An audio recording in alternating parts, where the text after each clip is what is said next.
저는 전역한 지 좀 지난 간부로 근무한 사람입니다. 이 썰은 MSG가 MGS요? 요렇게 피해가시겠다.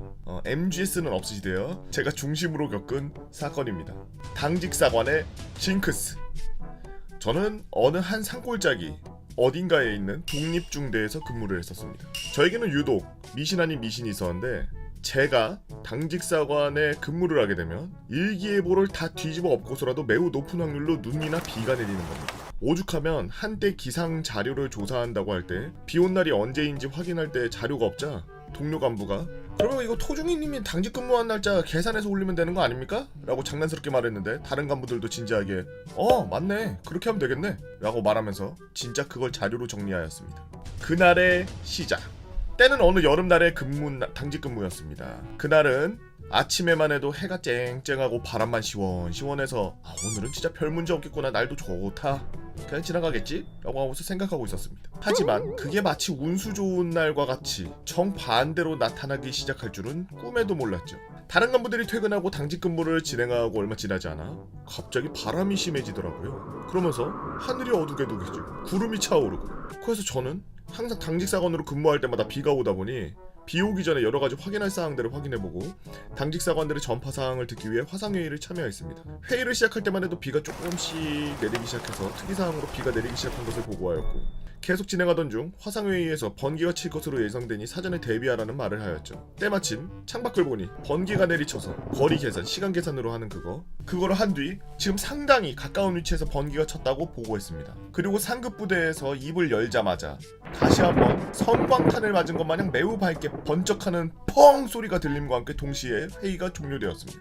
네, 맞아요. 바로 옆에 번개가 떨어지면서 강한 전기가 땅을 타고 부대에 전기가 흐르면서 전기 시설이 전부 나가버리고 강제 회의 종료가 된 것이었습니다. 혼돈의 시작. 갑작스럽게 정전이 되자 저는 다급히 휴대폰으로 당직사령에게 전화를 걸어 현재 상황을 간략하게 보고하였고, 추가적인 사항은 확인 후에 다시 연락을 하겠다고 말한 뒤 전화를 종료했습니다. 그리고 마침 남은 업무로 퇴근하지 않고 부대에서 자기로 한 중대장에게 바로 달려가서 잠을 깨우면서 지금 상황을 보고했죠. 하지만 보통 이런 경우에는 매우 든든하겠지만 얘는 예외였습니다. 이놈은 말이 통할 놈이 아니기 때문이죠. 자신이 부대의 장으로 있는 중대장임에도 불구하고 이놈은 잠시 나와서 전기가 끊어진 것만 잠깐 확인하고 바로 당직사령에게 전화를 했습니다. 야, 정전 말고는 문제 없고 추가적인 거 나중에 확인하고 전화할게 라고 하고 그냥 끊어버렸죠. 그리고 저에게 이렇게 말하더라고요. 야, 너는 이런 거 하나 가지고 자고 있는데 깨우고 난리야. 사태 파악 알아서 하고 알아서 해결해 하고서 자러 가더라고요. 저는 뭐 저런 상황이 다 있나 하면서 현재 문제점들을 해결하기 위해 방법을 찾기 시작했습니다. 폭발한 장비들과 걸려온 전화.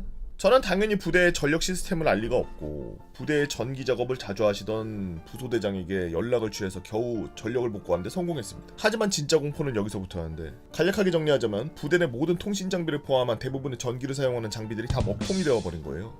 군대를 갔다 오신 분들은 아실 거예요. 군대에서는 통신 장비를 그렇게 중요하게 생각하고 관리하는데 그것만 먹통이 된 것으로 모자라서 거의 모든 장비들이 고장난 상황이 어떤 것인지 갑자기 그때 전화가 울리기 시작합니다. 번개 맞은 위병소 근무자들. 그 전화는 바로 위병소와 연결된 전화였습니다. 건전지로 작동하면서 피해를 입지 않았죠. 그리고 위병주장이 엄청 덜덜덜 떨리는 소리로 이렇게 물었습니다.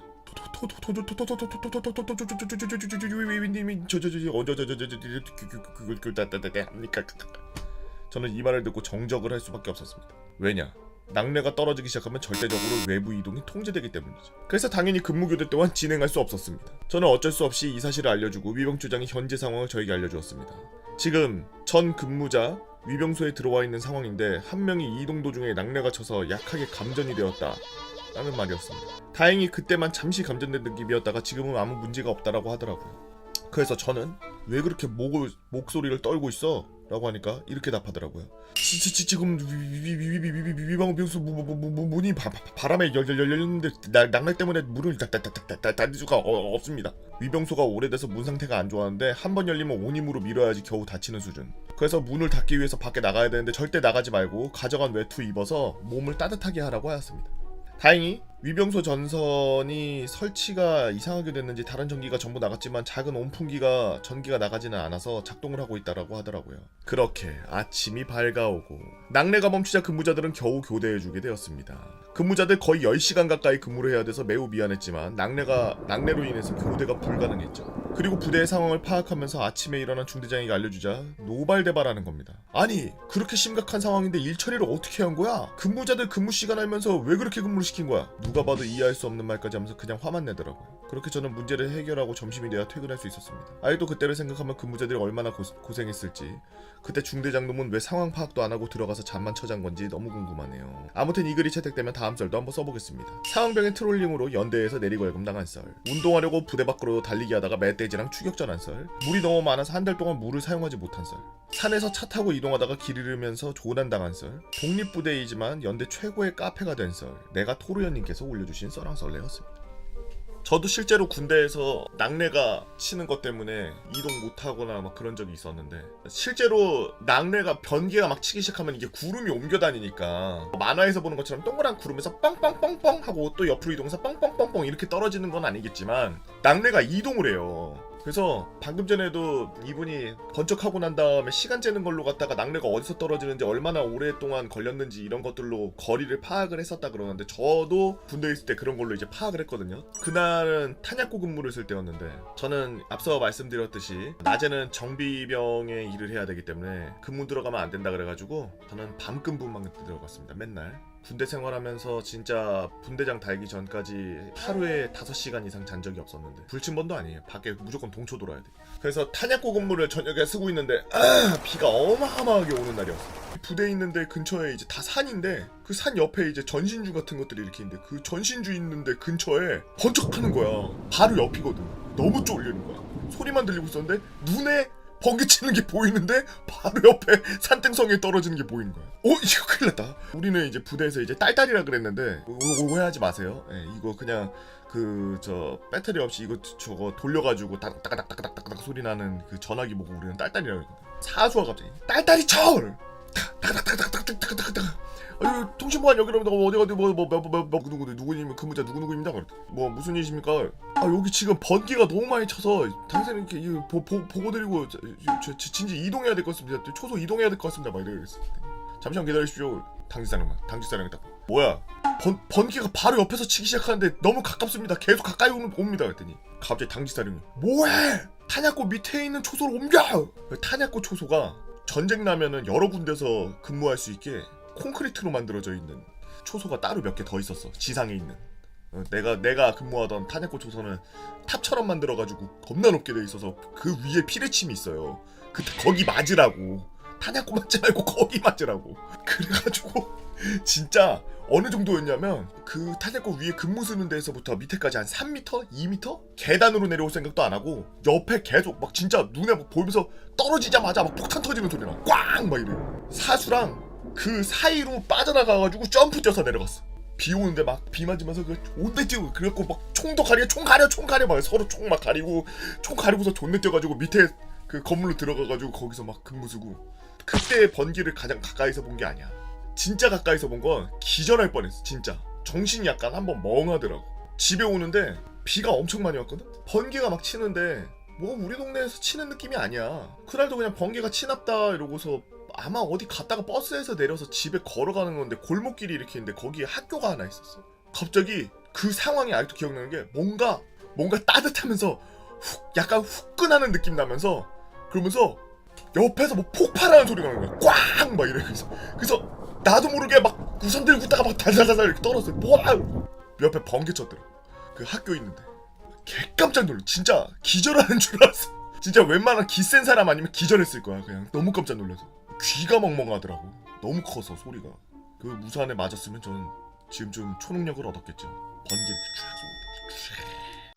오랜만에 다시 개보고 유튜브 보니 재밌더군요. 보다 보니 저도 생각나는 썰이 하나 있어서 가져와 봤습니다. 전 18년 초 군번으로 제 군생활은 여러모로 다이나믹한 역동적인 시기였죠. 주로 핸드폰을 쓰게 해줘야 되냐 말아야 되냐, 군생활을 18개월로 줄여야 되냐 말아야 되냐, 위수 지역을 늘리냐 마냐, 군 장병 부족으로 전방사단을 지우면 되냐 안 되냐, 판문점에서 김정은이랑 문재인 대통령이랑 악수를 하냐 안 하냐 등이 있었죠. 진짜 다이나믹했네. 군 생활에 약간 인프라가 요때 좀 활발하게 일어났나 보네요. 고로 저는 상병부터 핸드폰 시험 운영 병영이 되어가지고 일과 후 핸드폰을 볼 수 있었고, 군 생활도 한 달이나 줄어서 개꿀멍 개꿀 하고 좋아하고 있었을 때였습니다. 하지만 좋기만 한 것은 없다고 하던가요. 나쁜 일도 있었죠. 바로 휴가가 줄어들기 시작했습니다. 솔직히 욕심 같기는 한데 휴가 중에 연가가 줄어드는 게 핵심이었어요. 총 28일이었던 연가가 제 경우 하루가 줄어든 겁니다. 병영 일자가 줄었으니 연가도 같이 준다는 그런 뉘앙스. 안 그래도 포상휴가가 더럽게 짜서 눈물이 나는데 피 같은 연가를 하루나 줄이다니. 하지만 저녁을 30일이나 일찍 하니 참았습니다. 오마이갓. 그러나 진짜 사람 새끼인지 군뱅이 벌레 새끼인지 싶을 정도로 배를 째던 인사병 A. 이 A는 인사병으로 선임들의 휴가 일수와 수법을 모두 통달한 그야말로 어마어마한 경지에 이른 놈이었습니다. 어느 날 A는 제게 선임들의 휴가 일수를 직관적으로 보여주는 엑셀표를 보여주곤 했으니 이놈이 휴가에 대한 공부가 어느 경지에 이르렀는지는 자명할 것입니다. 야, 뭐야? 뭐 왜 이렇게 많이 나갔다 온 거야? 뭐야? 그렇다니까. 저는 놀라서 물었습니다. 휴가. 장병에게는 피보다 중요한 것. 솔직히 피보다 중요하진 않죠. 이를 알려면 휴가의 종류를 알아야 됩니다. 휴가는 크게 3가지로 구성되죠. 군필자분들은 뭐 다 아실 거예요. 연가, 포상, 위로 이렇게 3가지인데, 연가는 숨만 쉬고 있어도 군생활하고 있는 중에 그냥 주는 휴가. 2년 통틀어 28일. 포상휴가, 상을 따거나 훈련 개빡셀 때 대대장이나 그 위에서 성난 민심을 잠재우려고 마구잡이로 뿌리는 것. 최대 18일 제한이었어요. 그리고 위로, 대체 뭔 기준으로 주는지 알 수 없는 휴가. 대신 무제한입니다. 단 개같이 안 줘요. 이렇게 연가, 포상, 위로가 있는데 우리는 정기라 그랬는데 요즘엔 연가라 그러나 보네요. 신교대 끝나고 가는 신병 위로 휴가는 말 그대로 위로 휴가이므로 3박 4일 그냥 꽁으로 갔다 오는 겁니다. 때문에 계산을 해보면 신병 위로 휴가 4일, 연가 28일, 포상을 전부 다 딴다는 가정하에 18일 해서 50일. 가뭄에 풀나듯 나는 위로 휴가 끽해봐야 하루 이틀, 총 52일이 한개. 전 그런 상식으로 알고 있었습니다. 야, 너 어떻게 120일을 나가냐? 진짜 양심 존나 없네, 씨부랄. 하지만 선임들은 휴가를 120일이나 갔다 온 거였죠. 남들 A급, S급 병사들이 무릎 박살나가면 훈련에서 굴러야 겨우 포상휴가 만박 채우고서 50일 받을 때 이 인사과 이 새끼들은 무언가로 70일을 빼는 겁니다. A는 인사병답게 바로 제게 답을 알려줬죠. 병가가 있잖아. 띠용. 그렇습니다. 병가. 나중에서야 알게 된 거지만 진짜 무적의 가불기로, 안 그래도 괜히 수술하다가 사람 몇 말도 안 되는 비잉신으로 만드는 신용도 남미 짐바브웨 달러보다 바닥을 치는 군병원을 좋게 말하려고 가라고 권장하지도 못하는 수준인데, 때문에 옛날이었으면 어림도 없었겠지만 한창 선진병영이다 뭐다 엄한지? 엄한지는 뭐야? 어머니들이 만족할 때까지 군 인권에 관심이 많아진 지금이라면 그야말로 가불기, 무적 가불기 전가의 보도 수준이었던 거죠. 아프다는데 어쩔 거야. 나 군생활 신뢰 못하겠어. 갔다 병신되면 누가 책임질 거야. 나 민간에서 진료받을 거야. 사실 군병원만 잘하면 뭐 문제될 게 없습니다만 상황이 좀 그렇습니다. 그러면은 지금 120일 갔다 온 사람들은 병가만 70일을 플러스로 갔다 온 거야? 그렇지. 이쯤 되면 안 가는 게 바보 아니냐? 전 살짝 허탈해져서 물었습니다. 너도 나갈 거야? 때 봐서. 그놈은 A의 손목은 마치 부적처럼 생긴 손목 보호대가 끼워져 있었죠. 손목 터널 증후군 같은 거 있었나 보구만. 인사 컴퓨터 하도 많이 해서. 그렇게 A는 똘똘해 보이는 2등병을 인사병으로 납치, 일주일간 속성 인수인계라고 하고 짬 때리기를 시전 후 군 병원에 입원을 했습니다. 사유, 손목 요양을 위해서요. 수술이요? 전혀요.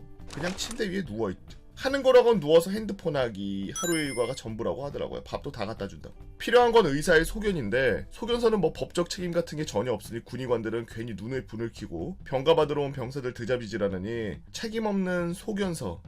내가 보기엔 안 아픈 것 같은데 아플 수도 있고 안 아플 수도 있는데 그냥 잘 챙겨주세요 라는 글 몇 줄 끄적여주면 그걸 근거로 보급관에게 가가지고 내가 소견서도 여기 있고 어디가 아프니까 치료가 필요한데 군병원은 못 믿겠으니까 민간병원으로 진료받게 병가 좀 주세요 이렇게 된다는 겁니다. 참고로요, 책임이 있는 진단서? 그게 책임이 있다 그러더라고요. 인사병으로 1년에 본 A는 이미 이것에 통달하여 1년에 며칠까지 병가 맥스치인지 이미 어렴풋이 짐작을 하고 있었죠.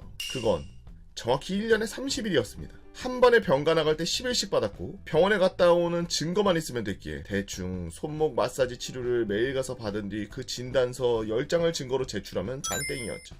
대충 분기마다 병가 10일을 나가고 포상휴가는 본인이 인사병이니 자기에게 포상휴가 좀 주고 중대장한테 샤바샤바 하든 해가지고 18일 또 다 채워서 필요할 때 다 쓰면서 나간 겁니다. 거기다가 손목 치료는 주기적인 치료가 필요하다면서 근처 군병원에 입원해서 뻗팅기는 것도 한 5. 물론 들어갈 때마다 기본 10일을 있다가 나왔으니 말다 했죠. 당시 군병원은 뭐 그냥 놀자판으로 어차피 타부대 아저씨들이니 괜히 건드리지도 않고 밥도 심지어 갖다 줬다고 하더라고요. 이러니 기존 연가 포상 50일에 병가 60일 군병원 3에서 50일을 해버리니 군생활 말년은 그냥 버러워 보이지 않는 그냥 버러지가 되어버렸던 겁니다. 그쯤 되니 이미 중대에서는 이 꿀 정보가 범람하기 시작했고 너도 나도 허리 디스크다 뭐다 하면서 병가로 나가기 시작하는데 당연히 출타율이 개꼬이고 아무것도 모르고 꼬임당해서 인사병 A의 후임으로 들어온 이등병은 모든 걸 실전으로 터득해야 됐죠.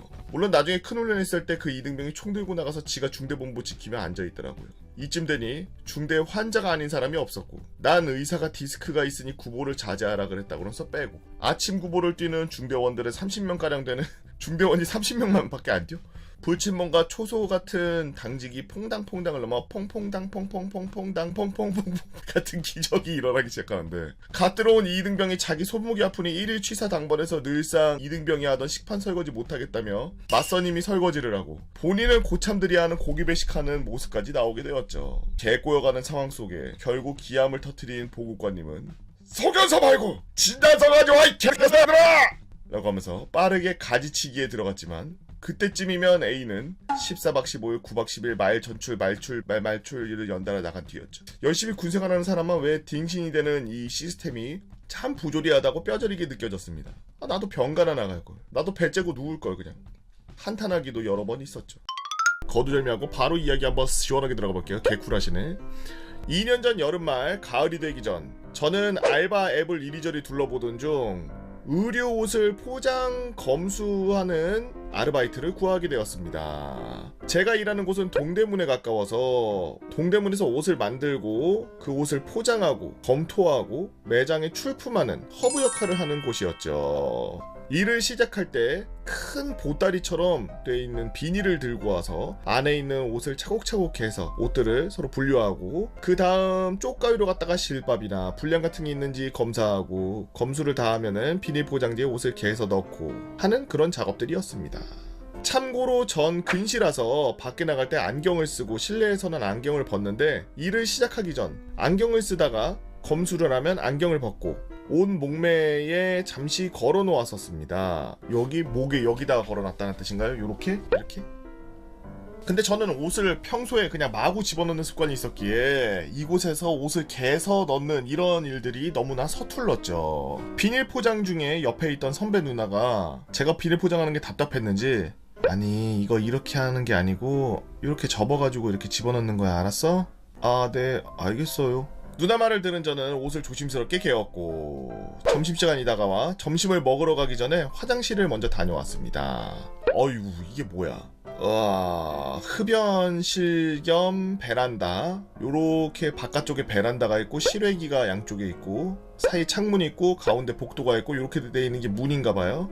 여기 왼쪽은 여자 화장실 오른쪽은 남자 화장실 이렇게 돼 있대요. 오른쪽 남자 화장실에서 볼일을 보던 중 창문 밖에 흡연실에서 대화하는 소리가 들렸습니다.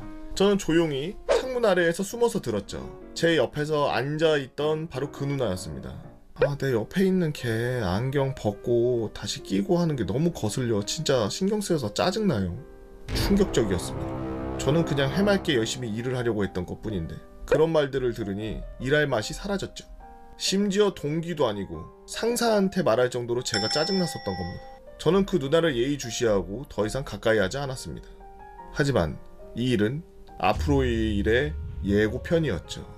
그렇게 몇 주가 흐른 뒤 차장이 저와 같이 일하던 형을 불러서 50리터 봉투 안에 가득 든 옷을 옮기는 작업을 시켰습니다.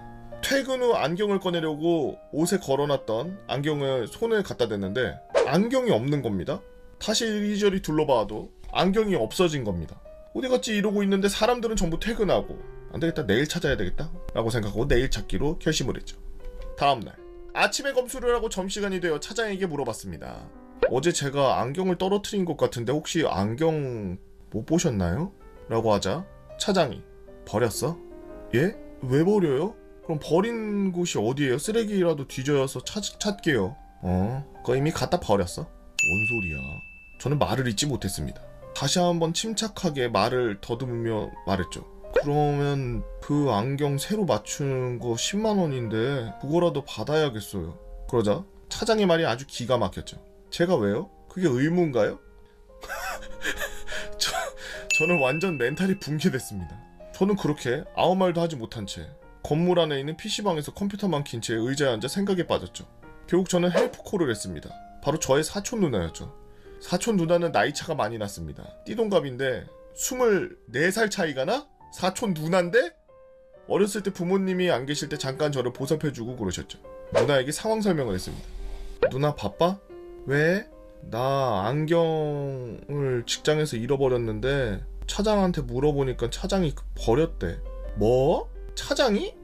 그래서 버렸으면 10만원이라도 달라고 했더니 제가 왜요? 그게 의무인가요? 이런 말을 했어. 와 참나. 내가 그 차장한테 이제 말할 테니까 받고 어디야? 나 지금 밥 먹고 점심시간 끝나면 전화 줄게. 알겠어. 그 사람 진짜 어이없다. 그럼 그때 전화해. 그렇게 점심시간이 끝나고 사촌 누나한테 전화를 해서 차장 바로 위 부장님에게 전화를 드렸습니다. 무슨 얘기하는지 몰라도 전화 통화하면서 누나의 큰 소리가 살짝살짝 들려서 대충 알겠더라고요. 그렇게 부장과 통화를 끝내고 차장을 불러서 결국 10만원을 받게 되었죠. 하지만 조울증이 있던 저는 정신적 피해가 커서 그런지 집에 돌아와서 저녁부터 밤까지 밥을 안 먹고 울기만 했습니다. 왜 나만 이런 일을 겪는지 신세 한탄만 했죠. 다행히 다음날 주말이기에 낮에 늦게까지 잤습니다.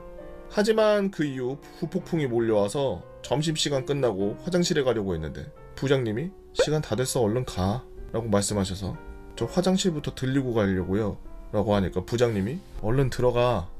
급한 볼일이어서 화장실 먼저 라고 하니까 부장님이 자신의 손목시계를 가리키며 손짓으로 검지로 들어가라는 제스처를 취했고 결국 소변을 참고 일자리로 들어가게 된 저는 사소한 일부터 다시 시작하고 차장님하고 멀리 지냈으나 평소보다 10분 늦게 퇴근한다든지 부장님이 와서 제가 하는 포장을 보고 포장을 옷을 갤 필요 없어 그냥 빨리 대충대충 빨리빨리 하고서 포장하라고 저뿐만이 아니라 다른 사람들도 재촉하고 처음 일 시작했을 때 열심히 하겠다는 다짐은 저리 가고 일할 마음이 없어 중간중간에 땡땡이 치고 안 보이는 곳에서 한숨 쉬고 눈물이 살짝 났죠. 그래도 무조건 막장이 있는 사람만 있는 게 아니었고 저와 재밌게 대화하는 형들도 있고 챙겨주는 누나들도 있어서 덕분에 버틸 수 있었지만 뒷담화하던 누나와 꼴도 보기 싫은 차장 부장 때문에 부장실 가서 사직서 내고 그만뒀습니다. 저는 솔직히 일반화하긴 싫었지만 그 계기로 옷을 다루는 애들이 양아치 깡패라는 각인이 되었죠. 다른 이야기로 또 다른 곳에서 옷을 검수하고 포장하는 곳에 일하러 들어갔는데 열심히 일하고 있는데 5일이 지나자 저를 뽑으신 분께서 갑자기 해고 통지를 했습니다. 이유를 물어보니 제가 너무 열심히 하려고 하는데 잘 따라와주지 못한다라고 하는 그런 말도 안 되는 사유를 대서 해고 통지를 받아서 알바를 소모품 보듯이 보고 쉽게 해고 통지를 하는 게 더 이상 옷과 관련된 일을 하지 않겠다라고 다짐하게 되었죠. 긴 글과 제 악필을 봐주셔서 감사합니다 라고 악필왕님께서 올려주신 악필을 봤습니다.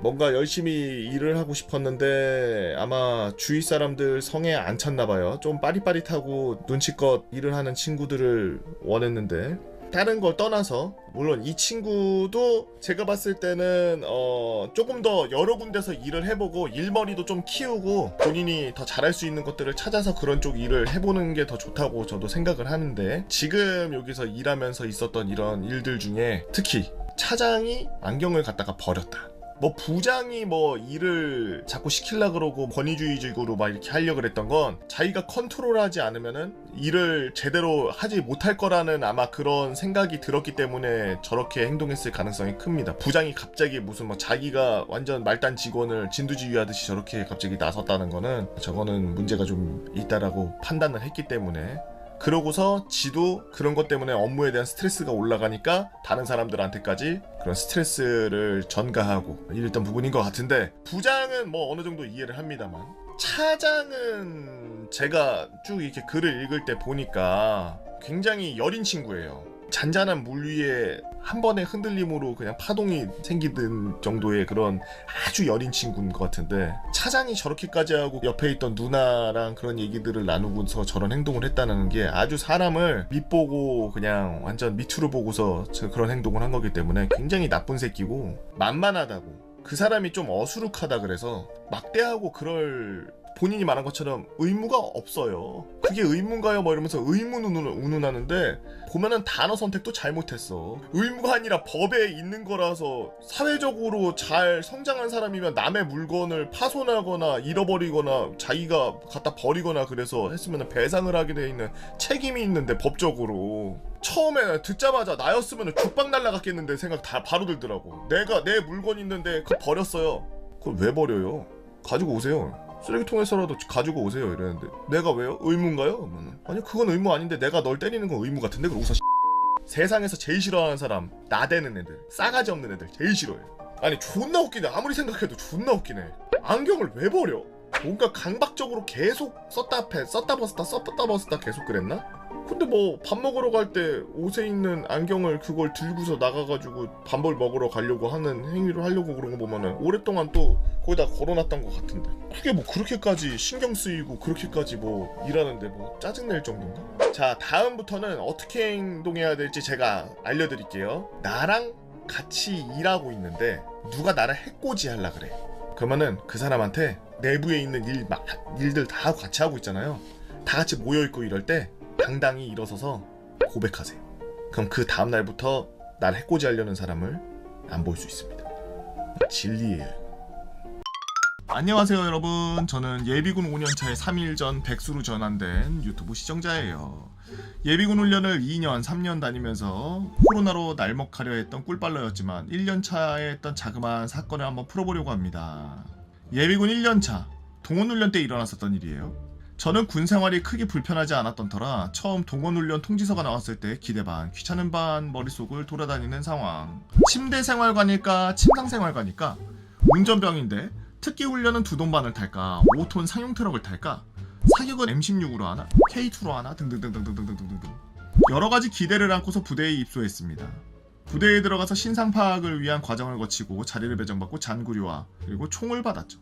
생활관에 들어가니 침대 생활관이더라고요. 제 맞은편 생활관은 침상 생활관이었는데요. 침대라는 조건이 너무나도 즐거운 마음에 교육도 받고 밥도 먹으면서 편안하게 생활했습니다. 핸드폰을 뺏는다는 곳도 있다고 들었는데 왜인지 안 뺐더라고요. 대신 교육 중에 특별한 용무 없이 사용하는 게 3회 들키면 바로 퇴소. 생활관 들어오면 핸드폰 켜서 유튜브 보고 게임하고, 밥 먹으러 가면은 유튜브 보고 게임하고 밥 먹으러 가면 아주 편안한 생활을 3일 동안 이어갈 생각에 너무나도 기분이 산뜻했습니다. 여기서 예비군들도 야간 근무를 투입한다는 이야기를 들었어요. 각 생활관별로 한 명씩 대표로 나가서 가위바위보 해가지고 12개의 생활관 중에 절반은 동초, 초소 근무를 들고 나머지 절반은 복도에서 불침번 근무. 우리 생활관 대표가 가위바위보를 매우 잘해서 불침번 근무에다가 둘째 날 밤에도 불침번 근무를 서는 걸로 결정이 났습니다. 그렇게 첫날 지나고 둘째 날 지나고 사건이 발생하는데, 근무표가 나와서 생활관 조교들이 갖다 줬는데 저는 4시 반부터 6시 말본초였어요. 군생활 해보신 분들은 아실 테지만 오래 잘 수 있는 초본초와 말본초가 제일 꿀입니다. 그래서 저는 정말 기쁜 마음으로 잠에 들었죠. 새벽 몇 시인지도 모를 시간. 누군가 귀에 대고 말하더라고요. 선배님 근무 투입하셔야 됩니다. 하는데 옆에 보니 불침번을 같이 투입하는 생활관 조교였습니다. 알았어 하고 일어나서 옷도 대충 걸치고 어두워서 군화끈도 못 먹고 고모닝도 못 찾은 채 복도로 터벅터벅 나가니 생활관 조교 양옆으로 의자가 2개 있고 예비군 불침번은 2명이나 왔는데 아무데나 앉아서 불침번 근무하면 된다길래 조교의 오른편에 앉았습니다. 내일 일정이 사격인데 비가 온다더라. 우리는 거의 마지막 순번인데 언제쯤 하냐 하면서 10분 정도 잡담을 하고 있는데 너무 피곤한 나머지 의자에 앉아있는 상태로 그냥 뻗어버렸습니다. 다른 불침번분은 오자마자 그냥 바로 자더라고요. 그러다가 갑자기 쎄한 느낌이 확 들어서 헉 하고 깨버렸습니다. 느낌이 너무 이상했습니다. 아까 위에도 제가 서술했지만 저는 말번초예요. 그런데 이상할 만큼 복도가 어두컴컴했고 환하게 빛나고 있는 건 비상구 전등밖에 없었죠. 뭐지 이상한데? 싶어서 주머니에 있던 핸드폰을 살짝 켜보니 핸드폰 화면에 비친 시각 4시 11분. 너무나도 당황해서 졸고 있는 생활관 조교의 어깨를 치면서 얘기했습니다.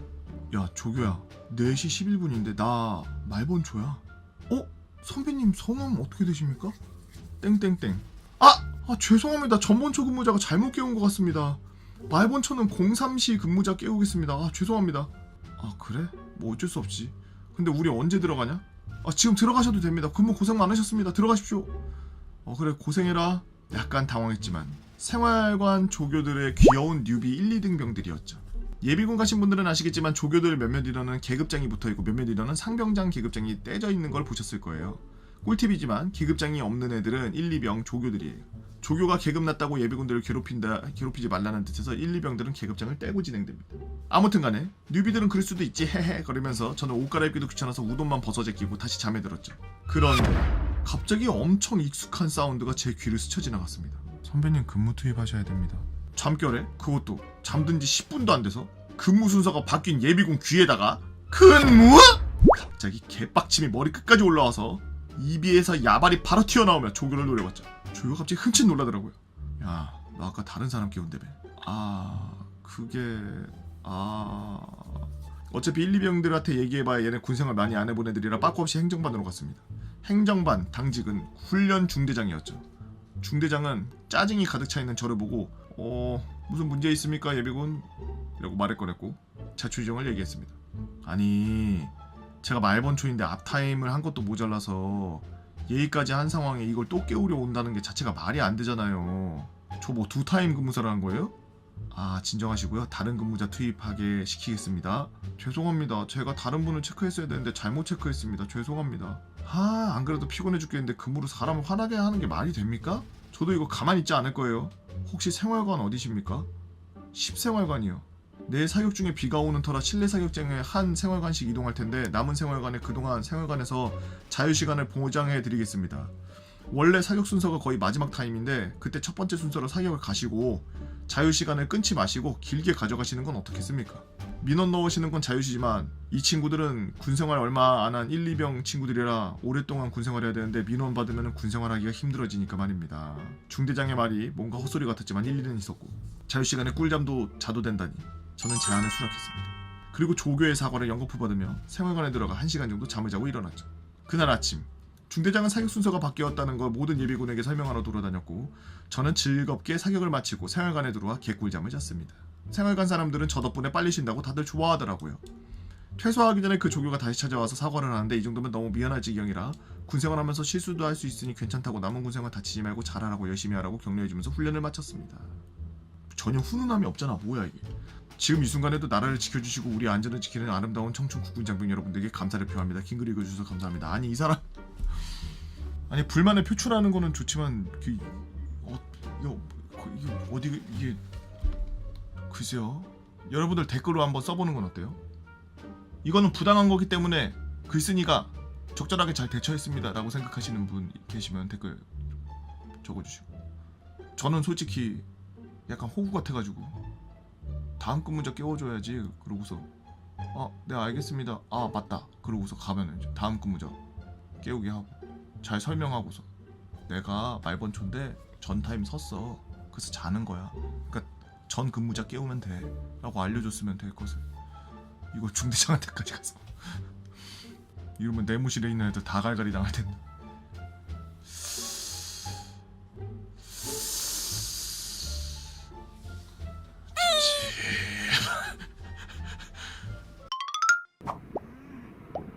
나 저거 대관령에서 본 적 있어.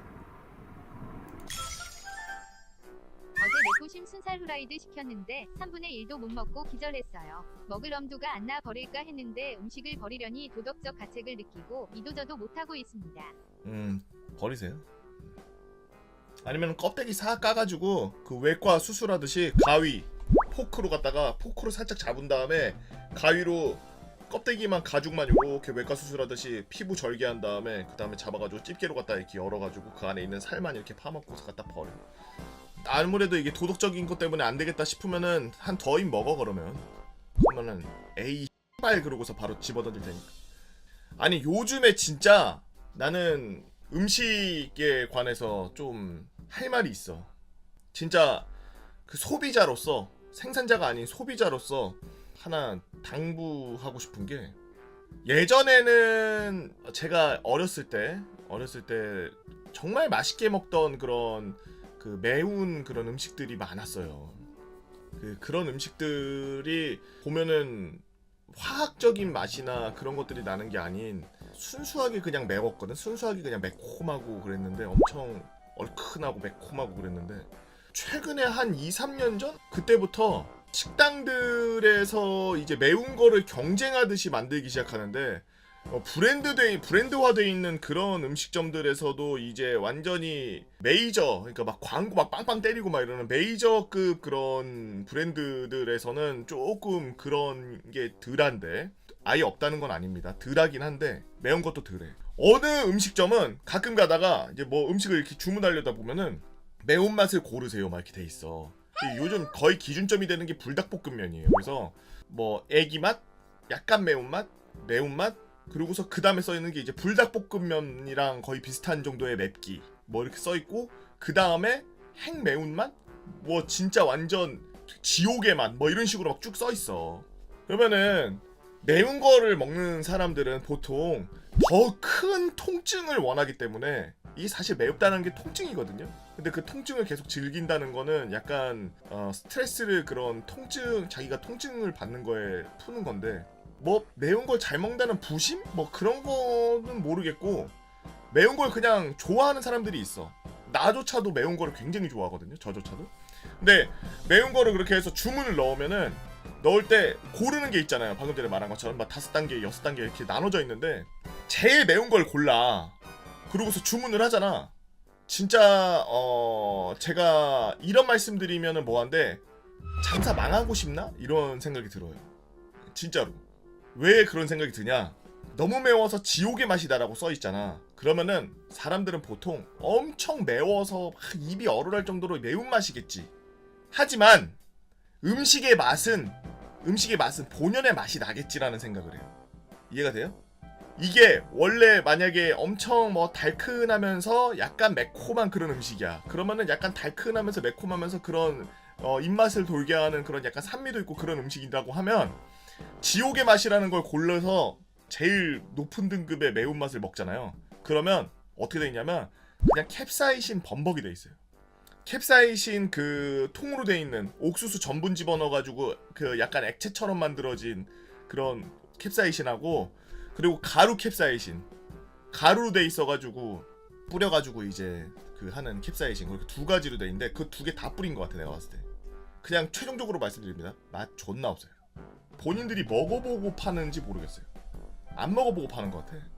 음식이 아니야. 나는 최소한 이 음식을 주문했을 때 원래 본연의 이 음식의 맛이 나면서 맵기가 강도가 높은 걸 원했던 거지, 맛까지 변하면서 이 음식이 올 거라는 생각은 안 하거든?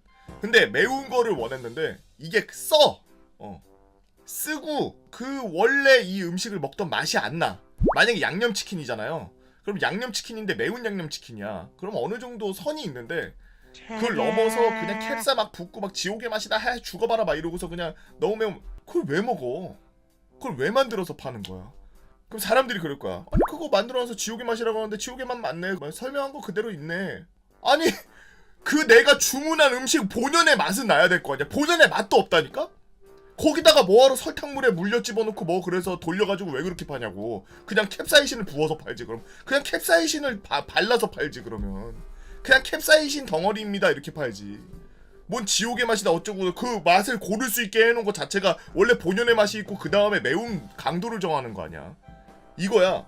본연의 맛이 있고 매운 강도를 정하는 게 아니라 그냥 매운 맛이 어느 정도 한계를 넘어가면 그냥 이게 없어지고 그냥 무슨 한약 먹는 것 같아.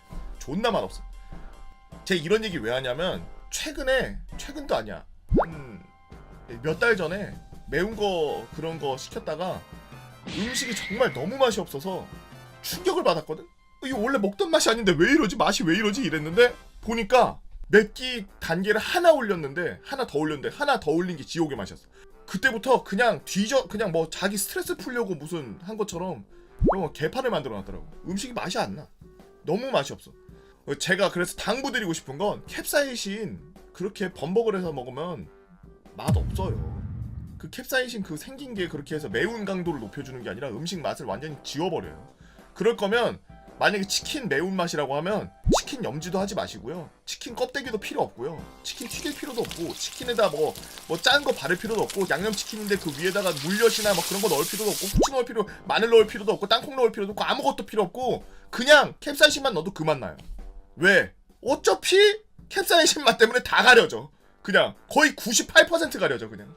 존나 맛없어. 진짜 그렇게 음식 만들지 마세요. 그거는 파는 사람도 좀 자기가 안 먹어먹고 파는 것 같은데 한두 군데서 이러면은 내가 그냥 그러려냐 할 텐데 최근에 너도 나도 뭐 매운 음식 워낙 많이 좋아하는 사람들이 많아지다 보니까 경쟁하듯이 그 매운 단계를 높이다가 그렇게 일이 커진 것 같은데 처음 그거를 주문하는 사람은 그딴 맛인 줄 모르고 주문해요. 그렇게 막 쓴맛이 나고 막 무슨 맛대가리도 없는 그런 맛이 날 거라고 상상하고 절대 주문하지 않습니다. 원래 본연의 맛이 나면서 매울 거라고 생각을 하죠.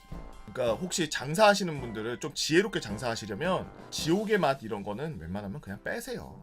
그리고 그 자기네가 만들어 놓은 딱 맛의 틀에서 조금 벗어나지 않는 그 매움 정도까지 가고 그 다음에 거기서 더 원하는 손님이 있다. 저번에 시켰는데 조금 더 맵게 해주세요. 조금 덜 매웠던 것 같아요. 이렇게 하면은 그러면 그냥 양념장을 드리겠습니다. 뭐 이렇게 해가지고 찍어 먹으라고 양념장을 따로 주는 게 나아요. 그러면 그 양념장이 찍어 먹을 사람은 찍어 먹고 그냥 먹을 사람은 그냥 먹을 테니까. 그 양념장 주는 게 부담스럽고 그게 좀 비싸고 가격이 많이 나가는 것 같다? 그러면 제가 봤을 때는 지옥의 맛도 팔면 안 됩니다. 어차피 지옥의 맛에 들어가는 그 양념이 어차피 캡사이신일 테니까요. 그러니까 한마디로 각 집마다 캡사이신이 없어서 캡사이신 달라는 말을 그냥 순화해서 저번보다 더 맵게 해주세요 그러는 거랑 마찬가지예요 요즘 사람들이. 근데 웃긴 거는 캡사이신은 맛이 더럽게 없다는 거. 본인들이 한번 드셔보세요. 그 음식을 나 진짜 화가 나서 하는 얘기야. 몇 번을 버려 음식을. 청양고추도 아니고 캡사이신 정도 농도까지는 괜찮은데 그 정도 맛이 나는 건 괜찮은데 맛이 아니라 맵기가 그 정도까지 나는 건 괜찮은데 그 액체나 그 가루 캡사이신이 쓴맛이 난다니까? 너무 많이 집어넣으면? 그걸 너무 많이 집어넣으면 그냥 한약 먹는 것 같아. 매운맛을 만들지 말라는 게 아니라 좀 지혜롭게 좀 맛있게 만들라는 얘기야 내 말은. 그렇게 말도 안 되는 그냥 사람 못 먹게 만드는 음식 만들어서 파시면 진짜 오히려 사람들의 니즈를 채워주는 게 아니라 한 번 먹은 사람들은 다시는 그 집에다 주문 안 해요. 왜? 음식에 대한 애정이 하나도 안 느껴져. 존나 웃긴 게 왜 그런지는 모르겠는데 그냥 뒤지라고 만들었구나.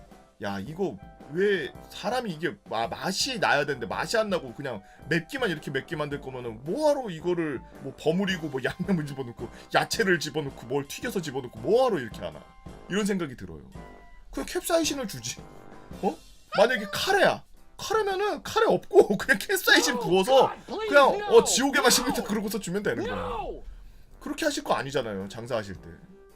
그러니까 정말 부탁드리는데 지옥의 맛, 뭐 핵폭탄 맛 이래가지고 캡사이신만 부어서 파시는 건 한 번 정도 본인들이 드셔보시고 이건 진짜 우리가 가려는 그런 맛의 그런 길과 완전 다른 길을 가고 있는 거다라고 생각이 되시고 완전 이상한 맛이 난다라고 생각하시면 그건 빼셔야 돼요. 제가 뭐 뭣도 아닙니다만 소비자 입장에서 그런 음식을 팔면 그 집이 굉장히 무책임하게 보여요. 유튜브에서 썰랑썰레 애청하고 있는 구독자예요. 1급 현역 육군 만기 전역 후에 알게 된 저의 개 억울한 군면제 사유에 대해서 썰 좀 풀어보려고 글 씁니다. 속도 좋지 흐흐거리고 있네. 흐흐. 05년도에 10월 춘천 백이 보충대로 입대하여 군생활 내내 행군만 하다가 다리가 젓가락처럼 휜다는 젓가락 부대 10월에도 한방눈이 내리는 강원도 홍천에서 보병으로 힘들고 재밌는 군생활을 마치고 2007년 10월날 전역을 하였죠. 전역 후 컴퓨터나 TV 화면을 바라보던 제 모습을 본 지인들이 넌 왜 그렇게 인상을 쓰고 잘 뭐 보냐? 넌 안 보이냐 앞이? 이런 얘기를 많이 하더라고요. 눈이 나빠졌나? 하고 느끼고 08년도 초 안과를 방문했습니다. 간단한 시력 검사와 안구 검사 등을 마치고 의사 선생님께서 아유 난시가 아주 심하시네요. 군대 아직 안 가셨죠? 라고 하시더라고요. 저는 저 갓 전역했습니다. 저 전역한 지 몇 달 안 됐어요. 얼마 전에 전역했습니다. 라고 말했죠. 의사 선생님이 갑자기 흠칫 놀라시더니 아이고 뭐가 급해서 그렇게 군대를 그리 빨리 갔다 왔어요. 난시가 마이너스 5.00D 이상 나오는데 아이고 이 정도면 4급 나올 텐데 아이고 라고 하시더군요. 저는 이게 뭔 같은 소린가 벙 쪘죠. 시력 자체는 나쁘지 않지만 난시가 심해서 초점이 안 맞고 인상을 쓰게 되는 거라고 하더라고요. 저는 다시 한번 여쭤봤습니다. 진짜 저 정말 4급 나와요? 했더니 병무청 가서 눈 검사한 거 다시 가져가면은 기계로 검사하는데 굴절률이 마이너스 5.00 디옵터 이상 나오면 4급이 나온다고 하시더라고요. 전역한 지 얼마 안 돼가지고 세상 억울했지만 그래도 군생활 무사히 마치고 대대 저격수 교육 훈련까지 받았던 특급 사수였어서 내 2년 아깝다 그냥 그렇게 생각하고 지냈습니다. 그러나 제목에서도 얘기한 면제 사유는 아니잖아요. 지금부터 제 진짜 면제 사유를 알려드리겠습니다. 그렇게 전역 후 12년이 지난 2019년 6월 스쿠터를 타고 출퇴근하는 저는 일을 일찍 마치고 육아에 지쳐있는 와이프에게 전화를 했습니다. 일찍 결혼하셨구나. 나 좀 일찍 들어갈게. 애기 데리고 어린이 대공원이나 가자. 혼자서 육아하던 와이프가 한창 힘들어할 시기였으니까 좀 달래주고자 부랴부랴 스쿠터 시동 걸고 출발했죠. 출발하고 5분 정도 가는데 편도 2차선 도로에서 저는 2차로 주행을 하고 있었고 제 앞에 500에서 100m 앞 1차로에서 택시가 가고 있었습니다. 1차로 택시가 손님을 태운다고 갑자기 2차로로 차선 변경 후 급정거를 하는 바람에 2차로로 주행 중이던 저는 미처 세우거나 피하지도 못하고 택시 후방을 그대로 들이박는 사고가 났죠. 그렇게 사고가 나서 큰 부상 없는 것 같았는데 가슴 통증과 다리 통증을 호소하면서 119에 실려가 응급실로 갔습니다. 응급실에서 중증 환자가 아니니 검사도 좀 걸리더라고요. 시간이 좀 지나서 경찰이 오고 보험사도 오고 택시 과실 8, 저 2 정도 8대2 정도 예상한다는 얘기를 들은 후 엑스레이, CT, 복부 초음파까지 찍었습니다. 가슴 통증은 갈비뼈가 장기를 찌를 수 있다고 해서 검사를 다 해야 된다고 하더라고요. 그렇게 검사가 다 끝난 후 응급실 침대에 있던 저에게 의사 선생님이 오더니 심장 수술한 적 있냐고 묻더라고요. 저는 그래요. 검사상 묻는 질문인 줄 알고 없습니다 라고 얘기했더니 뭔 소리예요? 지금 촬영물 검사 결과 콩팥이 하나밖에 없는데 수술하거나 장기 이식 해준 거 없어요? 라고 물으시더군요. 당황한 저는 네? 콩팥이 하나밖에 없다고요? 처음 듣는 얘기인데요. 복부를 개복한 적도 없는데요? 라고 그랬더니 의사 선생님이 허허 선천적으로 신장결손을 갖고 태어나셨나 보네요 라고 하시더니 그냥 가는 겁니다. 저는 이게 뭔 소리인가? 나는 왜 콩팥이 하나밖에 없지? 정말 멍하더군요. 검사 결과는 장기는 문제가 없고 다리는 단순 타박 및 찰과상, 갈비뼈 이상 없음 결과가 나오더라고요. 그렇게 응급실에서 나와가지고 어머니에게 전화를 드렸습니다. 누구니? 엄마 저 신장이 하나밖에 없대요. 아셨어요? 아니 그게 무슨 소리야? 그렇습니다. 어머니도 모르셨던 거죠. 저희 어머니가 저희를 출산했던 시절에는 요즘처럼 태아의 정밀 검사를 받던 시절이 아니었습니다. 그렇죠. 제가 태아 때는 저희 어머니가 그런 검사를 안 받아보셨던 거예요. 아니 못 받으셨던 거죠. 그렇지, 그런 인프라가 별로 없으니까. 응급실에서 나온 후 다음날도 가슴 통증이 심해져서 응급실에서 검사했던 자료들을 받아서 사무실 근처에 있는 정형외과로 방문했습니다. 촬영 검사 결과와 진단서를 받은 담당 의사는 갈비뼈 골절이라며 응급실에서 안 나왔던 골절 진단을 하시고 8주 진단을 받고 병원에 입원시켜버렸죠. 그렇게 입원하고 심심하고 콩팥이 하나밖에 없는 저는 검색을 했습니다. 심심하고 콩팥이 하나 없는 저는 검색을 오지게 했죠. 신장 결손에 대해서요. 찾다 보니 이게 희귀한 게 아니더라고요. 맘카페 같은 곳에 본인 아이가 신장 결손이다 라면서 글을 올리신 엄마들의 글들이 보였고, 신장에 큰 문제가 있지 않은 이상 살아가는데 큰 지장이 없다 글들을 보며 안도했습니다. 그렇게 계속 검색을 하던 중 군 관련 글도 보이더군요. 신장 결손은 군 면제 사유다. 어? 이게 뭐야? 병무청에 전화해보니 신장 결손은 면제 사유가 맞답니다. 예비군도 안 한대요. 그냥 면제래. 민방위로 바로 편입되는 신의 아들 군 면제였죠. 제가 그 신의 아들이었는데 그냥 어머니 아버지 돼버린 썰. 어머니 아버지 아들 돼버린 썰. 05년도 신급 현역 1급 전역 직후 눈깔 난시로 4급 공익 12년 후에 신장 결손으로 면제인 걸 알게 된 저는 엄청 억울하죠? 참 이게 보상도 받을 수가 없다라고 하더라고요. 본인이 모르고 군 생활했다면 그냥 어쩔 수 없답니다. 참 우픈 저의 인생이네요. 글 재밌게 읽어주셨다면 억울하게 군 생활했던 시절 썰도 좀 풀어보겠습니다. 탄약고 불낼 뻔했던 썰, 개패급 동기 때문에 힘들었던 군 생활성을 등 한번 올려보도록 하겠습니다. 감사합니다라고 발꼬락님께서 올려주신 심심하고 콩팥이 하나밖에 없는 우리 발꼬락님의 글을 잘 봤습니다. 내가 봤을 때는 종합병원 같은 데서 그런 데서 그런 패키지 하나 만들어야 돼요. 알레르기부터 해가지고 그 검사를 해주는, 온몸을 전체 스캔을 해주는 거야. 뭐 한 100만원 200만원 받고 그러면은 온몸에 있는 모든 거 다 스캔해드립니다 그러고서 군 입대 전 몸 스캔 그래가지고 저거 받으러 가기 전에 싹 한번 스캔하는 거지. 의료계는 잘 들으세요. 우리나라 어차피 의무적으로 군대 가야 된다 그러면 군 입대 전 건강하게 군대 갔다 오자 국건이 패키지 무조건 만드세요. 그래서 온몸을 한번 전부 다 그때 20대 때 내 몸이 다 만들어졌을 때 그때 몸을 한번 스캔을 뜨는 그런 작업 저는 무조건 필요하다고 생각합니다. 그래야 지금 이분 같은 억울한 일이 없죠. 예? 얼마나 억울하겠어. 야 면제인데 그 전에는 공익이었다라는데 그 전에는 1급이고 이거 얼마나 억울하겠어. 1급으로 갔다 왔는데. 그리고 엄마들, 어머님들, 아버님들, 아기가 이제 신장 결손이 있어서 막 그 걱정되고 이러는 분들 있을 거 아니에요? 지금 이분의 이야기 1급으로 행군도 맨날 하고 건강하게 군 생활도 하고 결혼 생활도 잘 하고 아이까지 낳으신 분이에요. 정상적으로 생활이 가능하니까 만약에 아이에게 신장 결손이 있다 그래서 너무 낙담하거나 너무 힘들어하지 마시고, 그렇다고 너무 아이를 막 아무것도 경험 못하게 이렇게 키우지 마시고 이분처럼 건강하게 클 수 있으니까 힘을 내시라는 얘기하고 싶네요.